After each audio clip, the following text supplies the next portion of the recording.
Je salue les honorables invités qui sont parmi nous.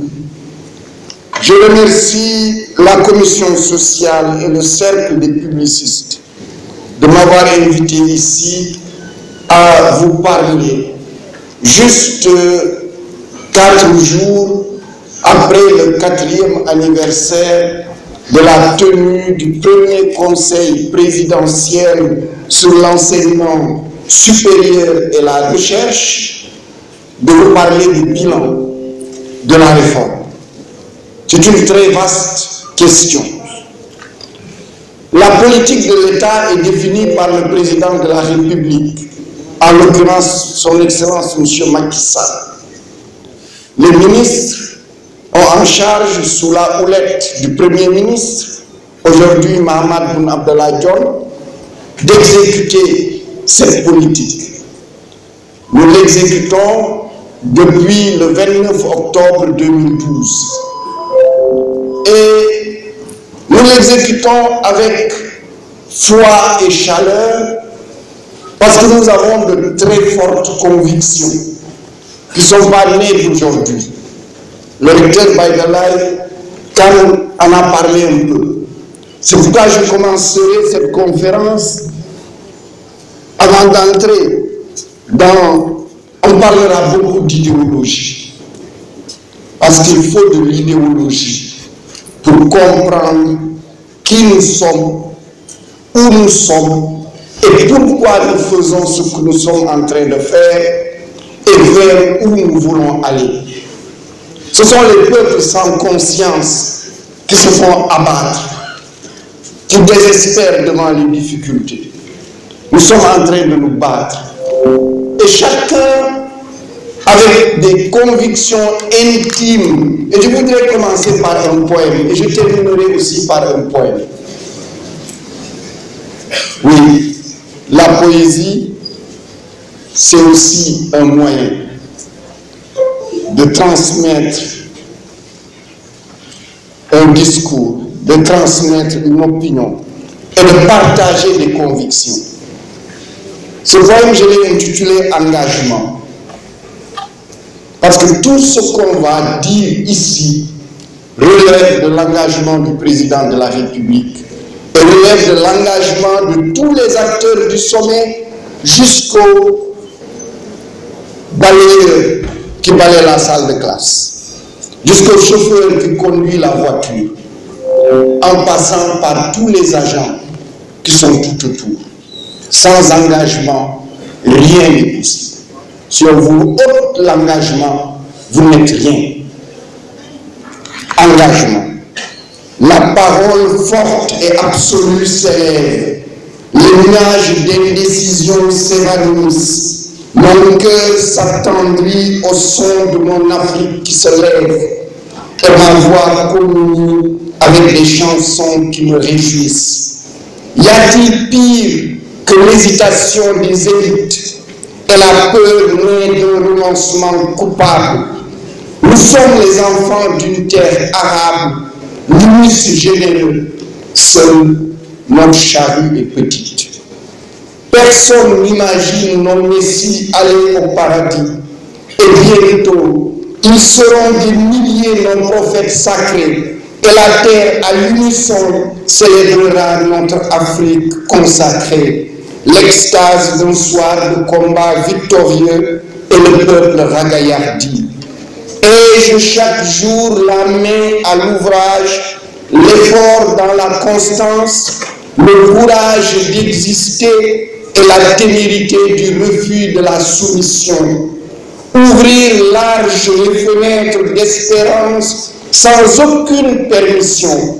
Et enfin, oser construire notre Afrique en toute impertinence.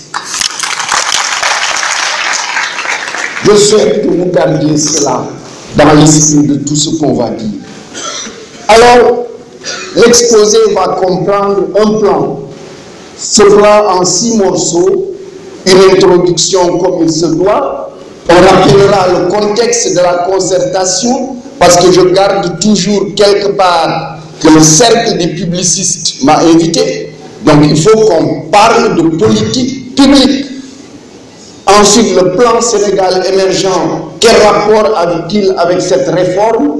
Où en sommes-nous avec les 11 décisions du Conseil présidentiel? Enfin, la carte universitaire dans le pôle nord du Sénégal, qui concerne donc l'UGB et le pôle principal, et enfin, quelques mots de conclusion. Alors, il y a eu évidemment des préalables ou un contexte dans lequel la réforme s'est faite. La première, c'est la réforme licence, master, doctorat. C'est heureux d'en parler ici à l'UGB, parce que l'UGB, à sa création en 1990, a été la première université sénégalaise à introduire ce qu'on appelait à l'époque les unités de valeur. Ce n'était pas évident, c'était les précurseurs de ceci.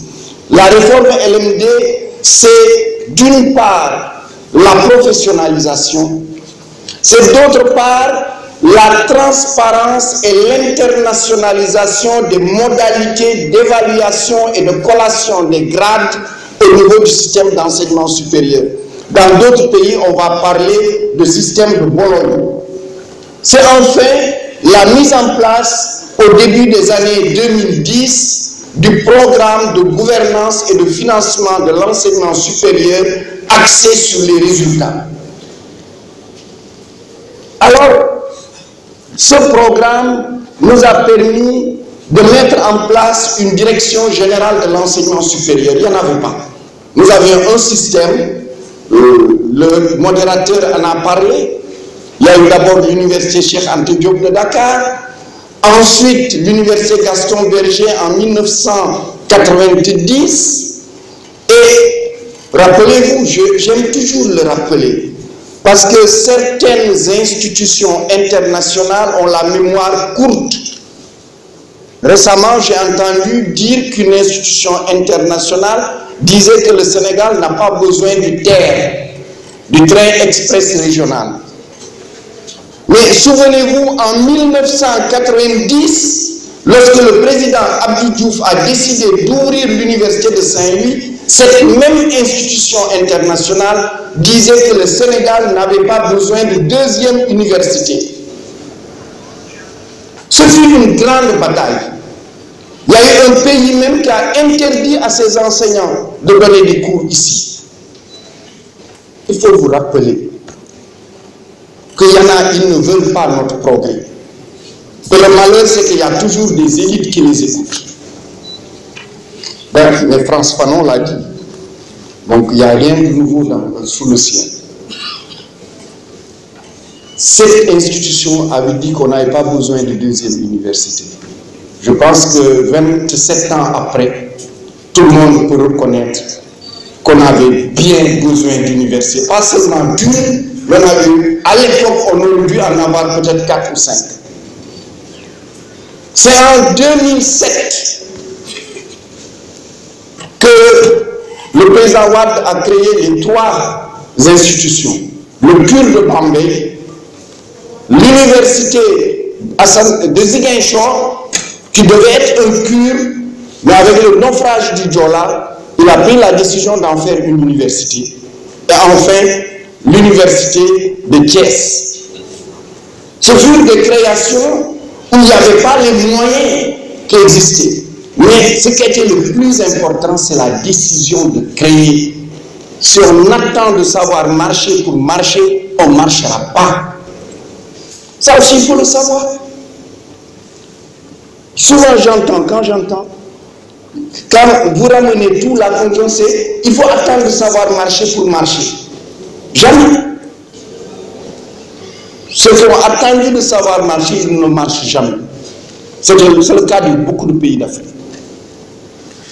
Donc, en 2007, on a ces 3 institutions. Mais chaque institution fonctionne selon ses propres règles, dans le même pays. On était les seuls. L'UGB avait son texte, l'UCAD avait son texte, Thiès avait son texte, Bambey, Ziguinchor. On ne peut pas construire un enseignement supérieur national de progrès dans de telles conditions. D'où l'importance de la naissance de la Direction générale de l'enseignement supérieur. En plus du fait que un ministre, c'est instable parce que c'est des décisions politiques. Vous pouvez rester, je suis peut-être aujourd'hui le ministre de l'enseignement supérieur qui suis resté le plus longtemps au poste depuis l'indépendance. Mais un ministre peut partir très rapidement. Par contre, une direction générale de l'enseignement supérieur, elle a vocation à la stabilité, donc à la continuité de la politique de l'État. Et ça, c'est très important. Ensuite, il y a eu la reconnaissance par le Sénégal de l'importance des technologies de l'information et de la communication. Il faut dire que cela ne peut pas surprendre ici au niveau de l'université Gaston Berger. Parce que souvenez-vous qu'en 1990, lors de la création de l'UGB, l'UGB a introduit 2 obligations dans ses enseignements. Obligation dans toutes les filières d'enseigner l'informatique et obligation d'enseigner l'anglais. Donc ceci revenait, se généralisait au niveau de l'enseignement supérieur. Ensuite, c'est l'extension de l'accès à l'enseignement supérieur aussi, puisque un élément clé du retard entre l'Afrique et l'Asie, l'élément clé du retard entre l'Afrique et l'Asie, c'est la connaissance. L'Asie a compris très tôt, à la fin des années 60, que celui qui maîtrise la connaissance, il maîtrise son développement. Et que toute la bataille, c'est la bataille de la maîtrise de la connaissance. Ce que l'Afrique n'a pas compris, y compris d'ailleurs aujourd'hui. Y compris aujourd'hui. Parce que si on le comprend, 1 heure de grève, c'est lourd en coup. La bataille pour la renaissance africaine, la bataille pour l'émergence, la bataille pour la dignité africaine, aujourd'hui, repose fondamentalement sur la maîtrise de la connaissance. Et la maîtrise de la connaissance passe par l'école, par l'université, les centres de formation et autres. C'est ça la bataille aujourd'hui. J'entends parfois les gens parler du colonialisme externe. Oui, dans les années 60, peut-être certains, il fallait prendre les armes. Aujourd'hui, le colonialisme, c'est maîtriser la connaissance. Tous les pays qui ont maîtrisé la connaissance se sont libérés. Tous. Mais c'est les pays africains qui ne comprennent pas encore cela. Et la jeunesse africaine n'est pas suffisamment informée pour qu'elle puisse comprendre que la bataille du développement, la bataille de la libération, c'est la maîtrise de la connaissance. Et ensuite, évidemment, l'autre aspect, toujours dans le développement d'un enseignement supérieur national, c'est le système d'évaluation indépendant du ministère, indépendant des institutions, et c'est la création de l'autorité nationale d'assurance qualité, qui est la seule autorité qui colle désormais l'habilitation, l'accréditation au niveau des diplômes. Alors, avec ce préalable, le chemin était tracé pour aller avec l'arrivée du président Macky Sall, puisqu'il a promis durant sa campagne vers les concertations. Mise en place d'un comité de pilotage qui comprend des membres enseignants, des membres du monde socio-économique, des élus, des gens de la société civile, des chercheurs, des acteurs de développement. Parce que l'enseignement supérieur aussi, il faut le savoir, c'est l'affaire de toute la société sénégalaise. Ce n'est pas seulement l'affaire des enseignants, non. Ce n'est pas seulement l'affaire des étudiants, non. Ce n'est pas seulement l'affaire des PATS, non. C'est la société sénégalaise qui définit quel enseignement nous voulons pour aboutir à la mise en œuvre d'une politique définie. Et ça aussi, c'est une rupture. Parce que jusque-là, c'est les enseignants qui se réunissaient et qui définissaient les choses. C'était le cas de la concertation sur l'enseignement supérieur présidé par le professeur Hassan Seck. Le deuxième aspect, c'était d'avoir une démarche inclusive, participative, et cette démarche est partie du mois de décembre 2012 jusqu'en avril 2013. Du 6 au 9 avril, se sont tenues les concertations, les plénières des concertations. La volonté politique de l'État a été affirmée dès le départ, puisque c'est le président Macky Sall lui-même qui a présidé la cérémonie d'ouverture, et la clôture a été présidée par le premier ministre de l'époque, le premier ministre Abdoul Mbaye. Et c'est par consensus que la concertation a adopté 78 recommandations. 78 recommandations. Alors, tous ces documents, puisque, comme l'invite le modérateur, pour discuter dans le monde universitaire, la première des choses, c'est d'être documenté. Il faut faire la recherche bibliographique. Donc, allez sur le site www.mesr.gouv.sn. Vous avez le rapport général de la concertation, vous avez les 10 décisions du Conseil présidentiel, vous avez le programme de développement de l'enseignement supérieur, le programme prioritaire de développement de l'enseignement supérieur et la recherche, le programme prioritaire de réforme de l'enseignement supérieur et la réforme. Et vous avez tous les rapports d'évaluation. C'est important de lire. Je reviendrai en conclusion. Vous êtes étudiant, ne vous exprimez sur une chose parce que j'ai entendu, parce qu'on m'a dit.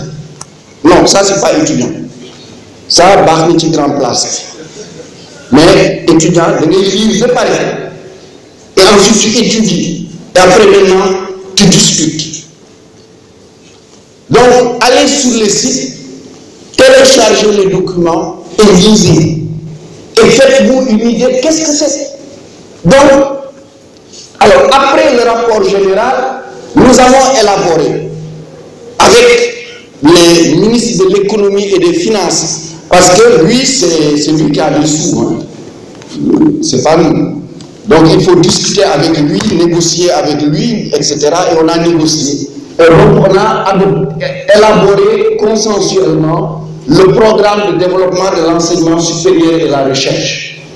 Et après plusieurs conseils interministériels présidés par le Premier ministre, enfin, le 14 août 2013, le président Macky Sall a présidé le conseil présidentiel sur l'enseignement supérieur et la recherche.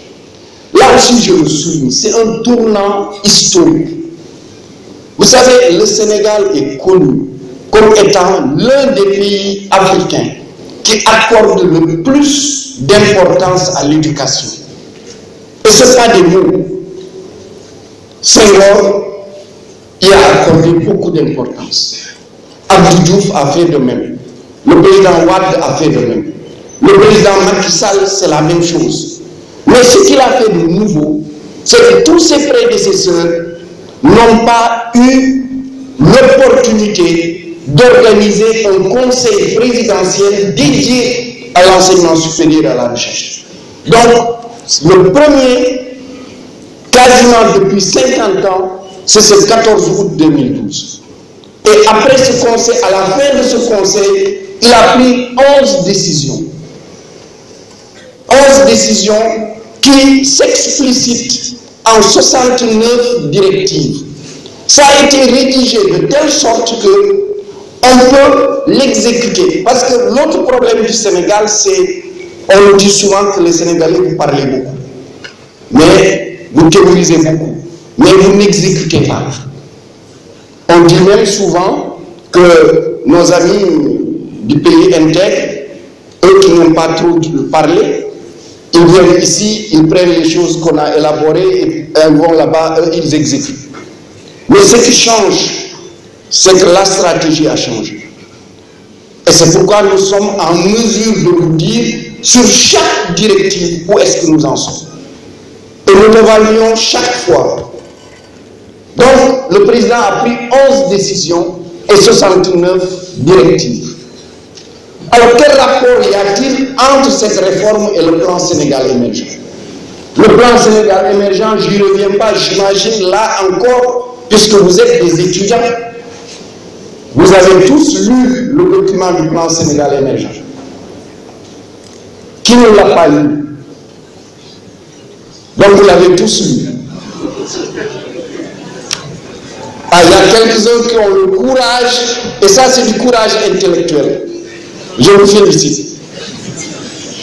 Mais il faut lire. Il faut lire. C'est très important. C'est ça aujourd'hui qui gouverne pendant au moins d'ici 2019, quand le président Macky Sall est là, la stratégie politique de l'État. Mais il faut la comprendre. Alors, il y a 3 axes. Le premier, c'est la transformation structurelle de l'économie et la croissance. Pour simplifier, c'est comment faire pour créer plus de richesses. C'est ça qui fait que le gouvernement insiste beaucoup sur le taux de croissance. Parce que c'est l'augmentation de la richesse nationale et qui conduit à la création de l'emploi. L'axe 3, c'est la gouvernance, ce sont les institutions, c'est la paix et la sécurité. Je cite toujours ces deux-là, parce que je dis qu'en éleveur, comme me l'a rappelé tout à l'heure Malamine, quand je cherche une image, pour moi le plan Sénégal émergent, c'est la tête d'un taureau. Les 2 cornes, c'est l'axe 1 et l'axe 3. Mais les cornes ne savent rien faire si la tête ne fonctionne pas. Et la tête, c'est l'axe 2.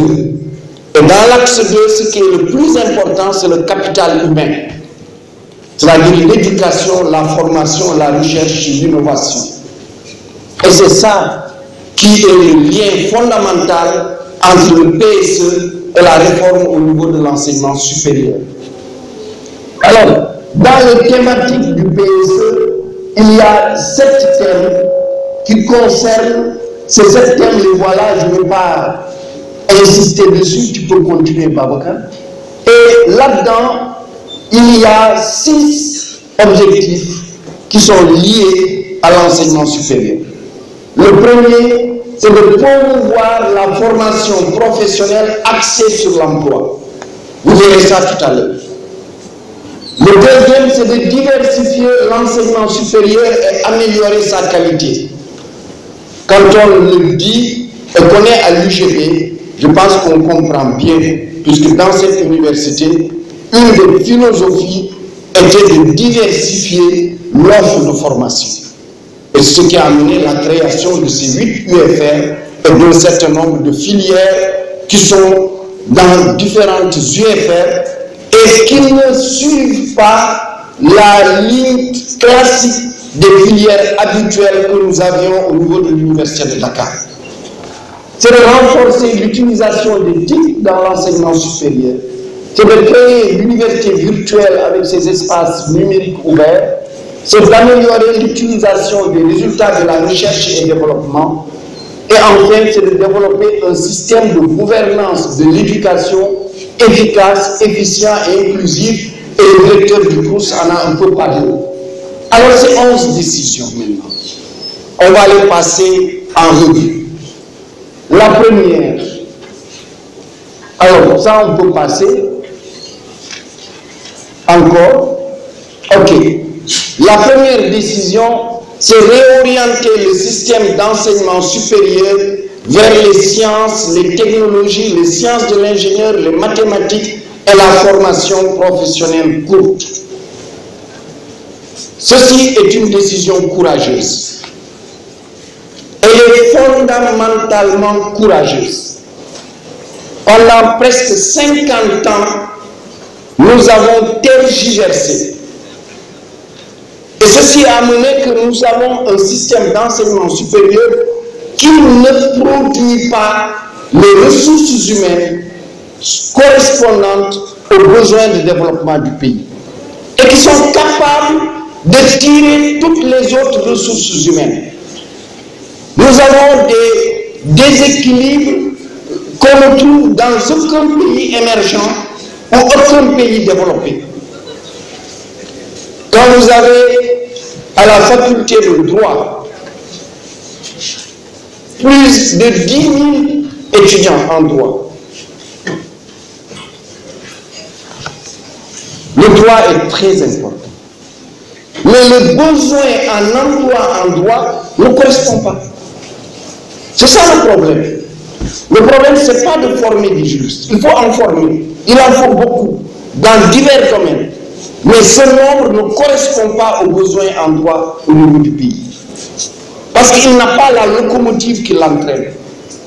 Le volet droit le plus important dans des pays comme les nôtres, c'est le droit des affaires.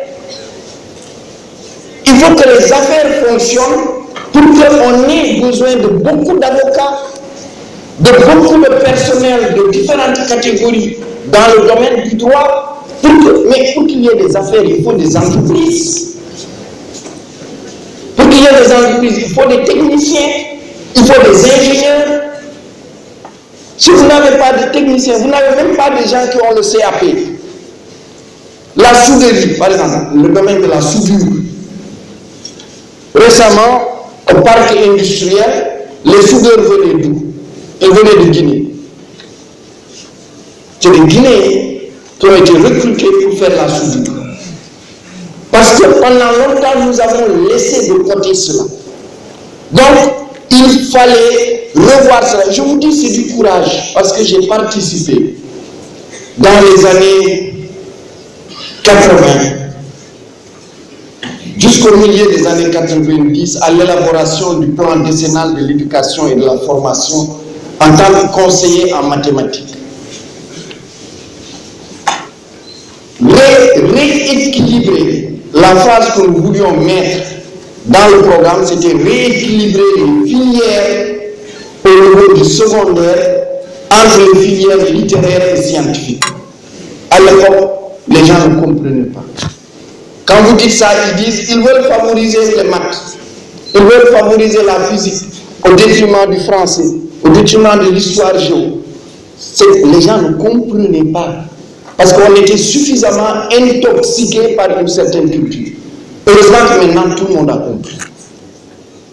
Que dire cela, ce n'est pas dire qu'on dévalorise les autres filières. Ce n'est pas dire qu'on le fait au détriment des autres filières. Aujourd'hui, la fac de lettres de Dakar arrive à recevoir des bacheliers qui ont choisi des vocations. Alors il y a eu une période, dans certaines filières, les gens y allaient parce qu'ils ne pouvaient pas aller ailleurs. C'est un changement. Donc, réorienter. Alors, dans ça, on a mis en place un programme d'urgence d'équipement des laboratoires que nous avons exécuté. Nous sommes en train de construire 100 salles de TP dans toutes les universités du Sénégal. Ici, à l'université Gaston Berger de Saint-Louis, nous sommes en train de construire 19 laboratoires. Vous savez, le gros œuvre, je crois, n'est pas loin d'être terminé, monsieur le recteur. 19 laboratoires pour l'UGB. Lucas de 31 laboratoires. Thiès, 26 laboratoires. 8 à l'école polytechnique de Thiès. Ainsi de suite. Parce qu'il faut redonner une plateforme. Parce que si vous formez des scientifiques, des techniciens, des ingénieurs, et qu'ils n'ont pas le moyen de faire des travaux pratiques, ce n'est pas possible. C'est ça qui est en train d'être fait. Ensuite, nous avons mis en place une discrimination positive. Vous tous qui venez des lycées, vous l'avez constaté. Il y a des séries en voie de disparition. Quand vous prenez la série S1, la série S3, S4, S5, T1, T2, dans les lycées, c'est de tout petits nombres. Nous qui sommes plus âgés, Nous ne sommes pas vieux, hein, nous sommes juste plus âgés.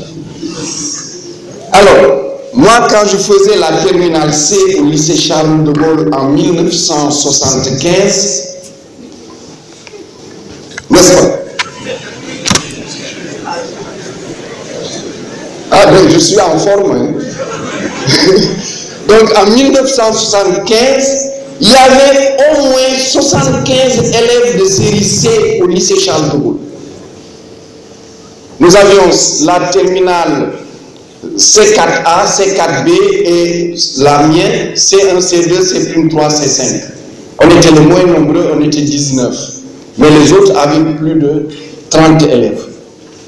Aujourd'hui, vous prenez Saint-Louis, tous les lycées de Saint-Louis, vous rajoutez les lycées de Louga, les lycées de Richard Toll, de Dagana, vous allez jusqu'à Matam, vous n'aurez pas 75 élèves en terminale. C'est très grave. Pourquoi c'est grave? Parce que CS1, ce sont ceux qui ont la formation la plus pointue en mathématiques et en physique. Donc si vous voulez des ingénieurs de formation, si vous voulez demain des mathématiciens, si vous voulez demain des physiciens, demain des astronomes, demain, etc., et que vous n'avez pas ces gens-là, vous serez obligé d'aller les chercher à l'étranger. Et nous avons laissé petit à petit mourir ces choses-là. Donc, on a une politique de discrimination positive qui est que tout bachelier de ces séries a au moins une demi-bourse, automatiquement. Ensuite, pour encourager les lycées à développer les filières scientifiques, parce qu'il n'y avait pas de prof de maths, nous avons mis en place un programme qui a produit 100 licences professionnelles en mathématiques, qui sont maintenant injectées dans le secondaire. Ensuite, nous sommes en train de construire 5 instituts supérieurs d'enseignement professionnel. J'y reviendrai. Et les universités, depuis 2012, ont signé ce qu'on appelle des contrats de performance. Parce que jusque-là, l'État met les ressources, mais de notre côté, les universités n'étaient pas redevables. Alors, nous avons mis en place ce qu'on appelle les contrats de performance avec 5 objectifs. Chaque université l'explicite à sa manière. Ensuite, négocie avec l'État à travers la direction du financement des établissements d'enseignement supérieur. Et quand tout le monde est d'accord, le ministère, l'université ont signé. Et c'est un engagement de l'université par rapport à l'État. Et l'université reçoit des ressources supplémentaires par rapport à ça. Le contrat de performance, c'est 5 objectifs. Le premier, améliorer la qualité des études. Le deuxième, améliorer l'efficacité interne. C'est-à-dire que le taux de passage de la première à la deuxième année doit augmenter sérieusement. Troisièmement, c'est améliorer l'utilisation des technologies de l'information et de la communication. Quatrièmement, améliorer les relations entre l'université et le milieu socio-économique. Parce que ce que nous voulons, c'est que l'université produise des étudiants qui ont des diplômes et qui s'insèrent. Et enfin, améliorer la gouvernance. Alors, toujours à ce niveau-là, c'est l'alignement de l'offre de formation supérieure aux besoins de l'économie. Ça, nous évaluons. L'année dernière, nous avons évalué, il y a eu entre 2012 et l'année dernière, plus de 100 licences ou masters professionnels créés dans les universités. C'est une bonne amélioration. Mais pour aider, parce qu'il y a beaucoup de diplômés qui sont formés et qui n'ont pas d'emploi. C'est cela qui a amené la création d'un programme qui est le programme sénégalais pour l'entrepreneuriat des jeunes. Ce programme, il faut avoir un bac plus 2, au moins, avoir un projet d'entreprise et passer les tests. Cette année, 1000 jeunes ont été formés. Et bientôt, l'appel à candidature va être lancé. Et là aussi, vous avez le programme sur le net, c'est www.psej.net.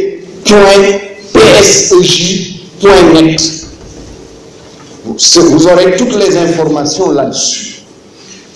Nous avons lancé juste il y a un mois un nouveau programme qui est Premises. Nous n'avons pas de manuel dans nos universités de manière générale écrit par vos professeurs.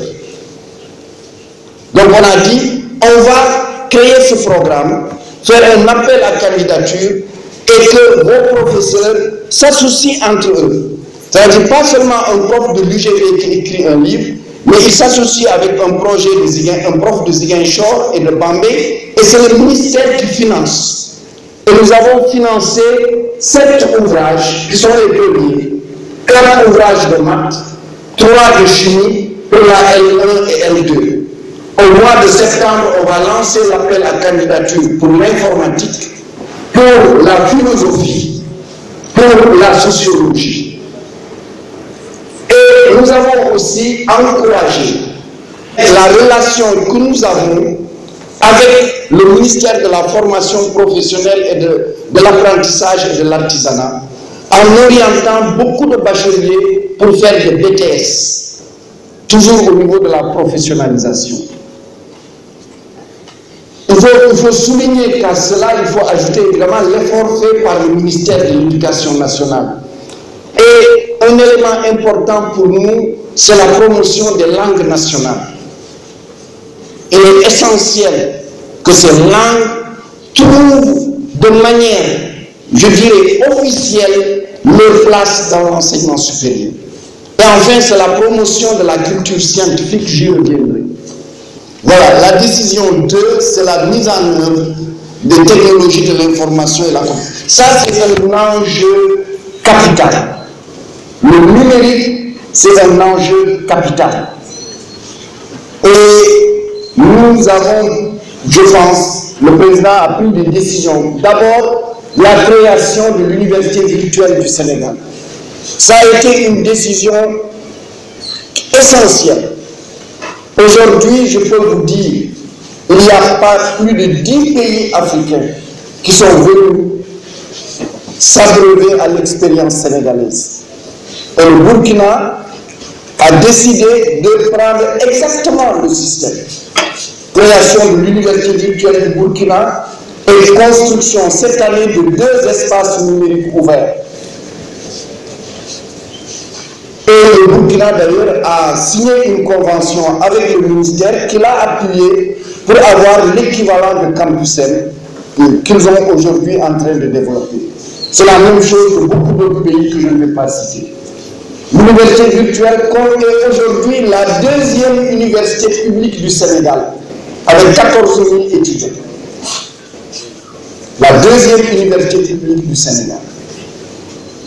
Aujourd'hui, nous sommes en train de construire 16 espaces numériques ouverts.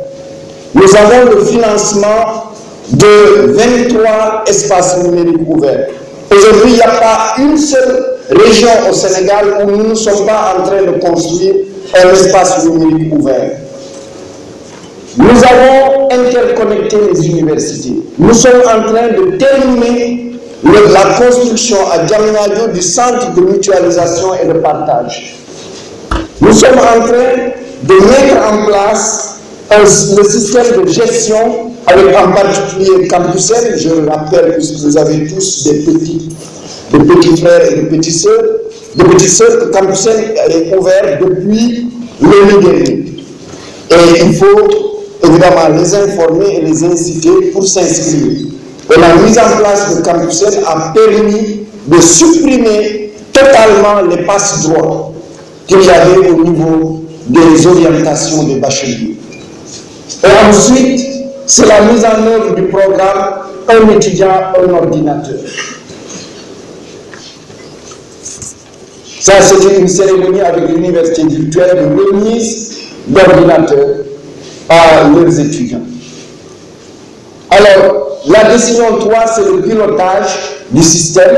Nous avons renforcé la direction générale de l'enseignement supérieur avec la création d'une direction de l'enseignement supérieur public avec deux divisions, une division gestion du conflit et une division sur les questions sociales.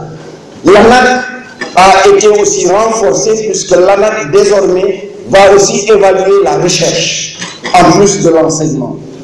C'est évidemment la loi relative aux universités. Là aussi, je mets une parenthèse. La réforme, bien qu'elle ait été difficile, parce que la réforme dans l'enseignement supérieur est toujours difficile et dans n'importe quel pays. Mais ce qui est extrêmement important dans cette réforme, c'est qu'elle bénéficie d'un consensus politique. Et moi, je le mesure par les trois lois qu'on a eu à présenter à l'Assemblée nationale. La loi cadre, qui est le cadre de gouvernance des universités, où il y a des innovations majeures, un conseil d'administration dans lequel les enseignants ne sont pas majoritaires, un président et un vice-président de CA qui proviennent du milieu socio-professionnel, la réforme des titres, la loi portant création des centres régionaux des œuvres universitaires et sociales. Ces trois lois ont été votées à l'unanimité. Et lors de leur examen, la majorité et l'opposition étaient présentes. C'est cela que j'appelle un consensus politique autour des réformes de l'enseignement supérieur. Parce que ces réformes ne sont pas les réformes d'une majorité ou les réformes d'un gouvernement. C'est les réformes de l'enseignement supérieur du Sénégal qui transcendent le clivage politique, qui transcendent les mandats et qui permet de bâtir la jeunesse compétente que nous voulons. C'est la création des comités de suivi et particulièrement c'est la création de la Cité du Savoir à Diamniadio. Cette Cité du Savoir qui est en cours de construction avec ces 5 espaces de gouvernance, évaluation, de recherche, innovation, des infrastructures techniques et de partage, espaces de promotion de la culture scientifique et espaces de conférences et services. Et voilà, ça c'est les maquettes, c'est les maquettes pour y aller rapidement. On va aller à ce qui est fait réellement, en cours. Et là, c'est le centre de mutualisation et de partage, il y a 3 mois, sûrement d'ici novembre, décembre. C'est le cerveau informatique de l'enseignement supérieur. C'est là que nous aurons le supercalculateur que le président Macky Sall a acheté et qui est financé par la Banque publique d'investissement pour 15 millions d'euros et qui va nous permettre désormais de faire tous les calculs au Sénégal sans avoir besoin d'aller à l'étranger.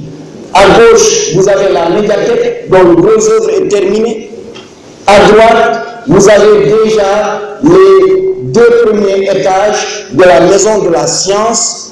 Il y aura un aquarium géant, des plateformes de démonstration, un espace astronomie, des espaces à la robotique, un planétarium et un espace de recherche en astronomie. C'est la culture de la paix. Il y a plusieurs actions que les universités ont eu à réaliser, en particulier la mise en place de médiateurs, la mise en place de comités de dialogue social, etc. Ensuite, c'est de favoriser la carrière des enseignants et des personnels. J'ai parlé de la réforme des titres et c'est aussi la construction de résidences pour les enseignants. Le président a inauguré en juillet 2015 la 2e cité des enseignants. Nous avons terminé la construction de la cité des enseignants à Ziguinchor. On a terminé aussi la construction de la cité des enseignants à Bambey. À Thiès, c'est en cours de construction parce que c'est l'université qui avait fait un mauvais choix en prenant un terrain qui est sur la voie du contournement nord à côté d'un ravin. Donc il a fallu qu'ils le trouvent, maintenant ils ont un terrain, on va leur faire ça. C'est un point important parce que c'est la décision intitulée faire de l'étudiant un acteur de sa formation, favoriser sa réussite et améliorer ses conditions de vie. Je parlais de Campus L. En 2012, le président a pris une décision importante. Tout étudiant qui s'inscrit sur Campus M sera orienté. On est orienté dans les universités publiques. Si les places sont remplies, on l'oriente dans le privé. Et c'est à la charge de l'État. Ça, c'est la phase de transition. Parce qu'il n'y a pas assez de place. Et tout bachelier, il faut lui donner cette opportunité. De 2012 à maintenant, nous avons orienté 57 000 bacheliers dans le privé. L'année dernière, le recteur en a parlé, nous avions à peu près 55 000 bacheliers. Le public a pris 31 000 bacheliers. Nous avons orienté 19 000 bacheliers dans le privé. Les universités ont créé des bureaux d'accueil, d'orientation et d'information pour mieux sensibiliser les étudiants. Parce que quand un étudiant arrive, il est important qu'il comprenne l'espace dans lequel il se trouve et comment cet espace peut l'aider à porter son projet personnel. Il faut même l'aider à construire son projet personnel. Avant, les universités n'avaient pas cette philosophie-là. Le programme Un étudiant, un ordinateur, nous en sommes aujourd'hui à 55 686 étudiants qui en ont bénéficié.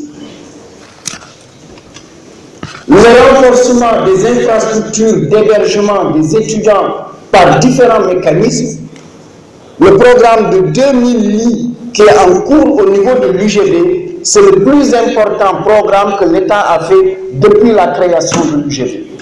Vous aviez, comme l'a dit votre directeur, 3000 et quelques, j'ai noté les 3840 lits.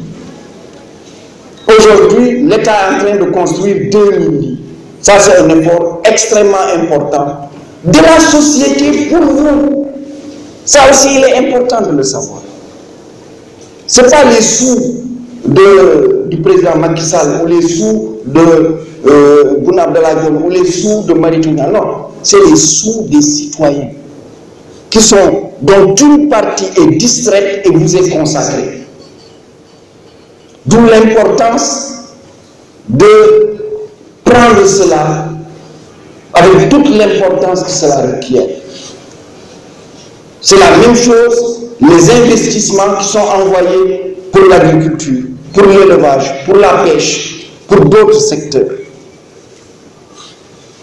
Juste il y a 3 mois, les 2 derniers pays que j'ai visités, pays africains que j'ai visités, le Tchad et le Cameroun.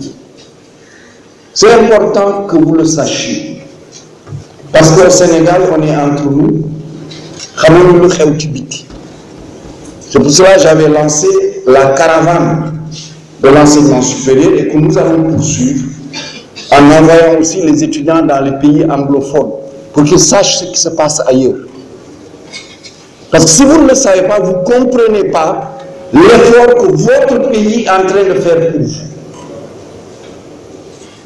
Au Cameroun, ils ont supprimé les bourses. Il n'y a plus de bourses au Cameroun. Au Cameroun, ça c'est depuis même 10 ans ou 20 ans. Alors quand je suis allé là-bas, on m'a dit, mais on a supprimé, on a une bourse d'excellence. On a une bourse d'excellence. Je dis, expliquez-moi c'est quoi une bourse d'excellence. Ils me disent, il faut réussir avec plus de 12 la première année. Réussir avec plus de 12 la deuxième année. Avoir la licence avec plus de 12. Ne pas avoir le double. Et quand vous avez ça, quand vous allez en M1, vous avez la bourse d'excellence. Et la bourse d'excellence, c'est combien? Imaginez, c'est combien? Hein? La bourse d'excellence, c'est 50 000 francs par an. Non, je vous dis parce que moi-même j'étais surpris. C'est-à-dire que 50 000 francs par an étant la bourse d'excellence, c'est moins élevé que l'aide que tout étudiant peut avoir s'il n'est pas boursier en écrivant simplement une demande au niveau du Sénégal. Le Cameroun est plus riche que le Sénégal. Au Tchad, ils ont supprimé les bourses. Terminé, plus de bourses. Il n'y a plus de bourses. La Côte d'Ivoire, qui est plus peuplée que nous, presque le double, ils ont vers 25 millions d'habitants. Là, on a 15 millions. Ils ont presque 50% du GDP de l'UEMOA. Là où le Sénégal met 50 milliards de bourses, la Côte d'Ivoire met 13 milliards. C'est important d'avoir ces données-là pour mesurer ce que votre pays fait pour vous. Et je peux continuer. Je ne cite pas certains pays qui nous sont proches, parce que le rapport de revenus est trop disproportionné. Le Sénégal est le pays qui fait le plus pour ses étudiants au niveau de l'Afrique au sud du Sahara. C'est le pays qui fait le plus. Et c'est le pays où on paye le moins pour accéder à l'enseignement supérieur. Et ça, c'est depuis les années 60 à maintenant. Et ça, il faut le savoir.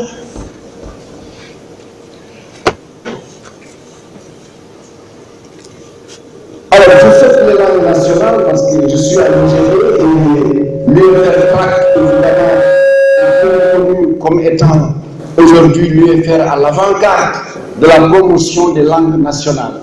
L'incubateur aussi, je saute parce que l'UGB est l'une des universités qui a un incubateur et c'est d'ailleurs l'occasion de saluer le partenariat entre le ministère de l'Industrie et l'enseignement supérieur, parce que c'est le ministère de l'Industrie qui a construit l'incubateur de l'UGB et c'est lui aussi qui a construit l'incubateur de l'université Assane Seck du Ziguinchor. Ça, c'est les résidences. Ça, c'est les 3 bâtiments de 1044 lits que le président a inauguré en 2015. Ça, c'est l'hôtel du Rail à Thiès. L'hôtel du Rail. Là aussi, ça permettait pour la première fois à l'université de Thiès d'avoir des résidences qui lui appartiennent. Parce que jusque-là, l'université de Thiès louait des résidences. Ça, c'est le programme de 4000 lits à l'UCAD. Nous espérons les recevoir d'ici le mois de décembre, en haut. En bas, c'est l'UGB, plus d'en haut, les 2000 lits. Et plusieurs autres programmes sont en cours. L'extension de la carte universitaire. Là aussi, c'est l'enjeu majeur. Ceux qui connaissent Saint-Louis savent combien l'UGB a apporté à l'économie, à la société, à la culture dans le département de Saint-Louis. En 90, entre Vauvert, le village de Vauvert et ici, il n'y avait que le village de Ngalep qui était à gauche et juste en face de l'université, le village de Djougo qu'on appelait Sanarpel, il y avait quelques maisons. Aujourd'hui, ça s'est rempli. Ça, c'est la dynamique de l'université. Et les Américains l'ont compris des siècles avant nous, qui les ont amenés à créer le concept de Land Grant University. Et ça, tous les terroirs qu'il fallait développer, enrichir, ils ont créé une université là-bas. Et aujourd'hui, ce sont de grandes universités. Et d'où le programme d'extension, de réhabilitation des universités, de construction d'antennes délocalisées, de création de nouvelles universités, de création de réseaux d'ISEP et surtout de création de l'université virtuelle du Sénégal avec les espaces numériques ouverts. Ça, c'est la réhabilitation. Il ne reste que la faculté de droit. Tout est terminé maintenant et remis en œuvre au niveau de l'UCAD. Ça, c'est le projet de Bambé. Là aussi, qui est quasiment en cours d'achèvement. Nous espérons réceptionner cela d'ici le mois de novembre-décembre. Et ça, c'est le projet de l'UGB que vous avez à côté, où le gros œuvre est presque terminé. Nous avons une autre vue Continuez, on va. Ça, c'est l'UGB. Ça, c'est des photos il y a combien? 2 semaines, 3 semaines. Le bâtiment, monsieur le recteur, je crois que ils nous disent septembre-octobre. 28 septembre pour réceptionner. Et ça, c'est une infrastructure extraordinaire parce que c'est un bâtiment où vous avez plusieurs salles, un labo même antidopage, et nous donnons, grâce à cela, à Saint-Louis, une piscine olympique. Une piscine olympique à Saint-Louis. Et vous avez aussi une salle couverte pour le basket, le hand, le volley et même les arts martiaux, avec une tribune à l'intérieur. Je pense que l'UGB pourra demander l'autorisation de ne plus aller à Joseph Gaye, mais de rester ici et de jouer ces matchs. Donc voilà pour l'UGB. Ça, c'est l'extension de Thiès. Thiès, les étudiants disaient que c'est une université virtuelle. Aujourd'hui, le projet là aussi est très avancé. Voilà, vu d'en haut, ça c'est la bibliothèque de l'université de Thiès. Et là-bas, c'est tous les chantiers actuellement en cours d'achèvement au niveau de l'université de Thiès. Ça, on l'a déjà réceptionné. Quand vous passez en face de la promenade des Thiessois, c'était le palais des congrès. Et c'est aujourd'hui l'auditorium de l'université de Thiès. Là, c'est l'extension de l'université Assane Seck de Ziguinchor. Et vous voyez bien, en sombre, c'est ce qui existe. En clair, c'est l'extension. Vous voyez qu'on construit presque le double de ce qui existait avant. L'état des chantiers, ça il y a 3 mois. Là-bas, je me suis énervé parce que l'entreprise ne faisait pas son job. Parce que je pensais y aller fin août, plutôt début août, 4-5 août, et je suis assez KO, donc je vais y aller en début septembre. Ils m'avaient promis que tout allait être couvert, je vais voir ce qu'ils ont fait, est-ce qu'ils ont avancé ou pas. Ça, c'est toujours à Ziguinchor, il y a beaucoup de chantiers, parce que j'ai oublié de le dire, ici à l'UGB, il n'y a pas que ça comme chantier. On a réceptionné les 3 amphis préfabriqués de 250 places. On est en train de terminer un complexe d'un amphi de 500 places avec, je crois, 8 salles de TD, ainsi de suite. À Ziguinchor aussi, c'est la même chose, ça c'est l'incubateur et tout ça c'est en cours de compte, dont un resto de 500 places, un amphi de 500 places, etc. Alors, vous voyez les pôles universitaires qui sont en train de se dessiner, le pôle nord et le pôle sud. Le pôle nord-sud avec Ziguinchor comme centre, et nous sommes en train de construire le centre universitaire délocalisé de Kolda. Où est-ce que nous en sommes? Voilà l'état du chantier il y a 3 mois. Au pôle nord, nous sommes en train de construire, quand vous venez de Dakar ou quand vous quittez Saint-Louis pour aller à Dakar avant d'entrer à Géoul, vous avez à votre droite ces gros bâtiments, c'est le centre délocalisé de Géoul, qui est rattaché à l'UGB, et nous en sommes là, au niveau de ce centre. Ensuite, nous sommes en train de construire 2 grandes universités. L'université Amadou Mahtar Mbow, pour 30 000 étudiants, et l'université du Sine Saloum El Hadji Ibrahima Niass. Ça, c'est l'état d'avancement du chantier de l'université Amadou Mahtar Mbow. Vous le voyez quand vous passez à Diamniadio, c'est le chantier qui est à votre gauche, en face du Centre international de conférence Abdou Diouf. Ça, c'est une UFR parmi les 9 UFR qui vont être construites au niveau de cette université. Ensuite, vous avez le réseau des instituts supérieurs d'enseignement professionnel. Bac+2, alternance études-entreprises, et avec une forte implication avec le monde du travail. C'est-à-dire que les ISEP vont même avoir des espaces de production en leur sein pour que les étudiants puissent faire leur stage sur place. Nous avons prévu 14 ISEP, 1 dans chaque région. À l'heure actuelle, 5 sont entièrement financés et les travaux ont démarré. Pour Thiès, les travaux même sont en cours d'achèvement. Vous voyez les bâtiments à l'entrée de Thiès, quand vous venez d'ici, avant la VCN. Actuellement, ils sont même en train de poser les baies vitrées. On espère qu'en novembre, on va réceptionner l'ISEP de Thiès, qui aura 5000 apprenants. Ensuite, nous avons l'ISEP, tu peux sauter ça, Nous avons, ça c'est l'ISEP de Thiès, ça il y a 3-4 mois, vous voyez. Ensuite, nous avons l'ISEP de Matam, la construction a démarré. Nous avons l'ISEP de Diamniadio, la construction a démarré. Et nous avons 2 ISEP financés par l'Agence française de développement, l'ISEP de Richard Toll, à côté pour 5000 étudiants, l'ISEP de Bignona qui va démarrer avec 1000 étudiants, mais se terminer avec 3000 étudiants. Et vendredi dernier, j'ai présidé le CRD pour la mise en place du comité de pilotage et l'AFD a fait déjà le premier décaissement. Donc nous espérons ouvrir ces 2 ISEP en octobre 2019. Ensuite, il y a la mise en place de l'université virtuelle du Sénégal, qui est pour moi la plus grande innovation de la réforme de l'enseignement supérieur. C'est elle qui va nous permettre de faire le saut qualitatif. D'abord que l'enseignement supérieur devienne un enseignement de proximité.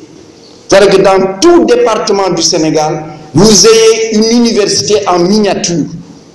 Que ce soit une université qui ne soit pas seulement pour les bacheliers, mais qui soit aussi pour toute la société sénégalaise. C'est une université ouverte pour toute la société sénégalaise. C'est aussi une université dans laquelle des services vont être offerts à la population, en particulier, et ça a été un choix, le service de télémédecine.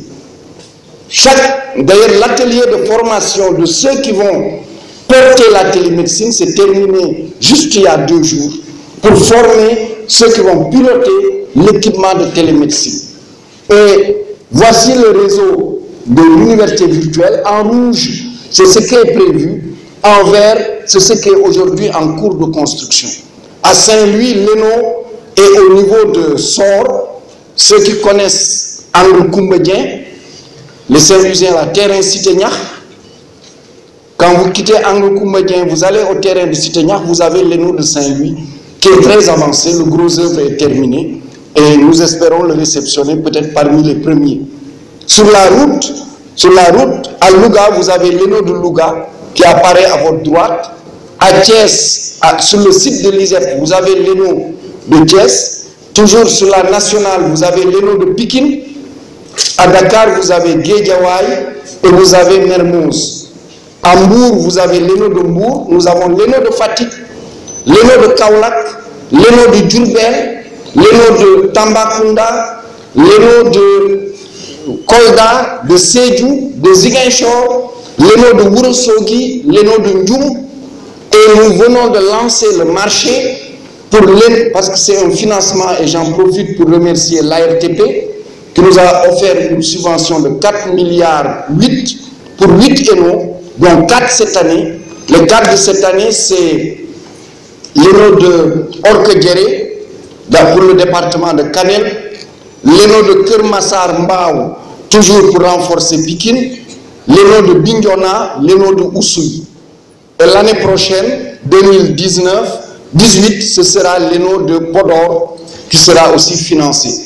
Le département de Podor a une chance, ils auront 2 ENO, parce que dans le plan stratégique, il était prévu l'ENO de Ndioum, mais Podor lui-même abrite un ENO provisoire. Donc ça leur fait une chance. Et ce qui est important aussi, c'est que tout le mobilier intérieur, c'est le mobilier national. Tous les siècles, tout a été conçu par les artisans sénégalais et c'est eux qui sont en train de l'exécuter. Voilà, alors la carte universitaire, celle de laquelle on est parti, c'est 2013. Vous avez les 5 universités, plus l'école polytechnique de Thiès, l'ISEP de Thiès, et 2022, c'est là-bas, c'est là où nous voulons arriver. Où est-ce que nous en sommes? C'est ici, 2017, où nous en sommes. Donc on est en train d'avancer à grands pas. Bon. Alors, on va aller très vite.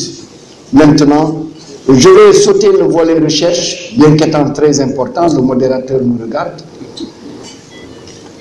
Mais là aussi, beaucoup d'appuis ont été donnés. J'insisterai sur la recherche, sur l'appui aux femmes. Parce que dans l'enseignement supérieur, nous n'avons pas assez d'enseignantes. Et il y a un programme qui est le PAPES, dont sont éligibles les doctorantes. Je voudrais le souligner. Les doctorantes de toutes les disciplines sont éligibles au PAPES. C'est le projet d'appui à la promotion des enseignantes-chercheurs. Ça, c'est le PAPES, la dernière subvention qui a été, plutôt le FIRST, la dernière subvention, et là-bas, c'est le PAPES, avec une des enseignantes de Saint-Louis.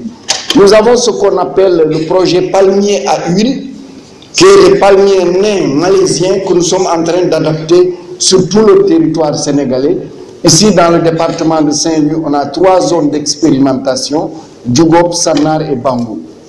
Et ici, c'est des CRE, c'est les centres de recherche et d'essai qui forment les femmes, particulièrement pour la production, la transformation agroalimentaire, la production chimique comme le savon, l'eau de Javel, etc. Et ça, c'est le CRE de Médina Yoro Fula qui a été entièrement construit par le ministère. Et là, ceux qui sont du Djougop reconnaîtront certaines des femmes d'ici qui ont elles-mêmes produit ces produits-là. Et je les salue parce que j'étais avant-hier à Ricotte où les femmes m'ont montré de très jolis morceaux de savon et qui proviennent de la formation du CRE de Djougop. Ensuite, évidemment, c'est l'internationalisation. Et l'internationalisation, le Sénégal est au cœur de ce qui se passe dans le monde. Et l'internationalisation, il y a de nouvelles bourses. C'est important peut-être de vous en dire un mot. D'abord, il y a les bourses d'excellence. Ça, c'est les bacheliers qui ont la mention bien, très bien, qui sont inscrits dans les classes préparatoires en France ou dans le top 100 des universités du classement de Shanghai. C'est une bourse de 650 € par mois. Et c'est l'État qui donne le billet. D'ailleurs, on vient de terminer la commission et on va bientôt publier la liste. Et ils signent un engagement décennal à servir l'État du Sénégal. L'année dernière, il y a eu 2 nouvelles bourses, les bourses de mobilité. Si vous êtes en M2, si vous êtes en doctorat, vous êtes éligible à une bourse de mobilité. Vous pouvez demander à aller faire 2 mois jusqu'à 10 mois à l'étranger. En Afrique, en Europe, en Asie, faire un stage, terminer un mémoire, suivre des compléments de cours, etc. Et on vous donne le billet aller-retour, plus la bourse. Ensuite, il y a la bourse sandwich de doctorat. Il faut être inscrit en thèse dans une université sénégalaise, être en co-tutelle de thèse dans une université étrangère et postuler. Si vous êtes pris, l'État les 6 mois où vous êtes au Sénégal, vous avez la bourse de 3e cycle national, 60 000 par mois. Quand vous devez aller dans l'université étrangère, l'État vous donne le billet aller-retour. Et chaque mois, vous avez 750 € de bourse par mois. Et ça pour vous permettre aussi, parce que l'objectif, c'est que nous ayons des formations doctorales et des écoles doctorales fortes dans nos universités. Et pour cela, il faut y retenir les étudiants. Et pour les retenir, il faut que l'étudiant se dise, ce n'est pas parce que je suis là que je ne bouge pas. Je peux bouger. J'ai la possibilité d'avoir une bourse et de bouger. Donc ça, bientôt le 2e appel à candidature va être lancé. Ensuite, évidemment, je ne reviens pas sur les autres choses, le CAMES et toutes les choses. Il y a la gestion. Il y a eu beaucoup de choses qui ont été faites pour mieux comprendre le financement des universités. Et je crois que nous sommes en train d'avancer. Récemment, d'ailleurs, il y a un audit qui est en cours dans toutes les universités. C'est pour mesurer, pour que l'État puisse mesurer les besoins de financement des universités. Ça, c'est toujours une discussion que nous avons avec les finances. Et il faut mesurer. Nous disons, les universités ont besoin de temps. Les finances nous disent non, elles ont besoin de beaucoup moins que cela. Et donc, avec l'accord du président de la République, donc un audit a été envoyé dans toutes les universités, les courses et autres, pour voir comment les universités fonctionnent et pouvoir évaluer le besoin réel en financement budgétaire de chacune des universités.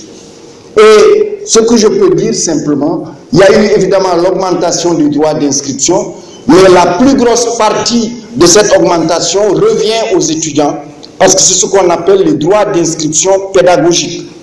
Ces droits d'inscription pédagogique, 60% va à l'appui à la professionnalisation, 20% à la pédagogie, 10% pour les formations doctorales, 5% pour la vie estudiantine et 5% pour la mobilité des étudiants. Les étudiants de L, quand ils payent 25 000, 15 000 francs, c'est les DIP. Les étudiants de master, quand vous payez 50 000, 40 000 francs, c'est les DIP. Les étudiants de doctorat, quand vous payez 75 000, 55 000 francs, ce sont les DIP. Donc ça revient à vous. Et les DIP sont gérés par un comité de gestion paritaire, 50% de représentants des étudiants et 50% pour le reste. La nouvelle carte du Nord, là où vous êtes, pour savoir ce que j'appelle Nord, c'est la région de Louga, la région de Saint-Louis et la région de Matam. Au départ, il y avait juste l'UGB en 2013 et le CRE de Louga, le Centre de recherche et d'essai de Louga. En 2022, voilà ce que devrait être la carte universitaire du Nord. Aujourd'hui, où est-ce que nous en sommes en 2017? Il y a l'extension de l'UGB. Nous sommes en train de construire le centre délocalisé de Géoul. À Louga, nous avons le CRE de Louga et l'ENO de Louga en cours d'achèvement.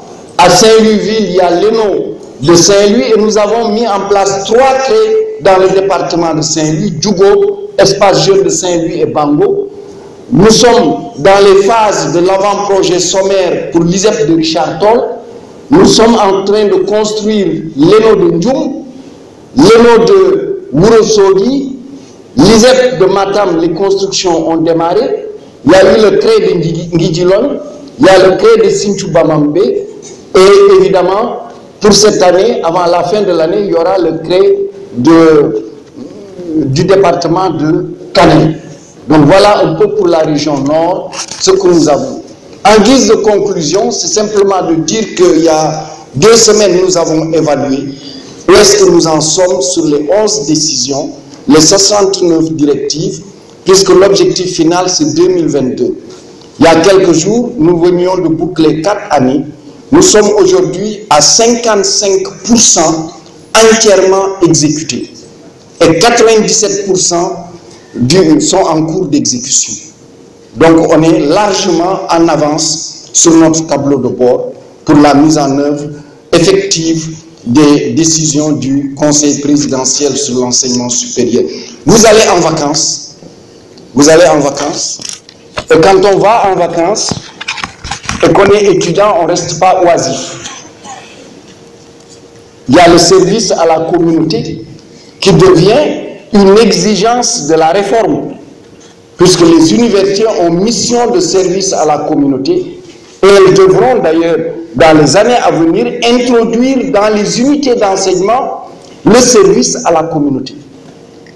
Et il n'y a pas que ça, il y a beaucoup d'activités de vacances utiles que l'on peut faire, mais en plus il y a l'activité culturelle. Et comme je le dis, je suis à côté d'un Sérère qui est un poète. Mais bon, les Sérères ont maintenant la tradition des poètes. Je suis même surpris qu'ils deviennent imams maintenant. Nous en avions un, Cheikh Diouf, qui était notre grand moufti. Mais je découvre de plus en plus qu'ils sont en train de supplanter les autres. Hein? À la conférence de Galette, oui, oui. Les 3 jeunes filles qui ont été primées, oui, sont une Faye, une Serre et une Diouf. Ah, ça vraiment... Nous devons faire alors beaucoup d'efforts, beaucoup d'efforts pour ne pas être supplantés. Alors c'est pour cela que je vous offre, surtout je l'offre à mes parents littéraires, hein, à vous. Hein. Je veux que les vacances soient aussi des vacances de lecture. Dans ce pays, on ne lit pas, on parle beaucoup. Quand vous écoutez ce qu'on appelle, entre guillemets, les grands intellectuels de radio et télévision, moi je les appelle comme ça, ils parlent surtout. Globalement, quand vous faites très attention, ils disent une chose, vous allez vous documenter. vous vous rendez compte qu'ils ne lisent même pas. Il ne faut pas que cette fausse civilisation du verbe vous entraîne. Un intellectuel, c'est quelqu'un qui est assis sur du solide. Et c'est depuis le lycée que vous construisez cela. Quelle que soit la discipline que vous faites, les scientifiques, les littéraires, les sociologues, les économes, il faut lire. Et si vous n'avez pas appris à lire, vous n'allez pas lire. Et c'est très mauvais quand vous êtes avec des hauts intellectuels étrangers d'entendre certaines personnes s'exprimer. Il faut lire. Et je souhaite partager avec vous des souvenirs de lecture pour que nous tous nous soyons encouragés à lire. Le modérateur nous pardonnera. Je serai très content de vous l'entendre. Les bibliothécaires. Exact, voilà. Voilà. Et j'ai oublié de parler de la bibliothèque de la Cité du Savoir et de te remercier. Parce que c'est le commerce avec vous qui nous avez aidé à établir les termes de référence de la bibliothèque de la Cité du Savoir, qui sera une bibliothèque publique depuis les tout petits jusqu'à des gens plus âgés que moi. Alors, souvenir intellectuel. Au revoir, mon manguier aux 3 branches qui m'accueillaient au creux de ses racines, le cahier et le livre bien tenus dans des mains frêles. Je lis, je rêve, et mon esprit s'empare de 1000 torches. J'ai lu des livres d'enfants adultes. Connaissez-vous l'enfant, le bachelier et l'insurgé de ce Jules Vallès qui vous pousse dans le précipice de la révolte? J'ai tempéré mon ardeur naissante en commentant enfance et adolescence de l'éternel Léon Tolstoï. Et je croyais à jamais ma pensée subversive assagie que j'eus une autre enfance dans les mains chaudes du talibé privilégié, cette enfance de Maxime Gorky.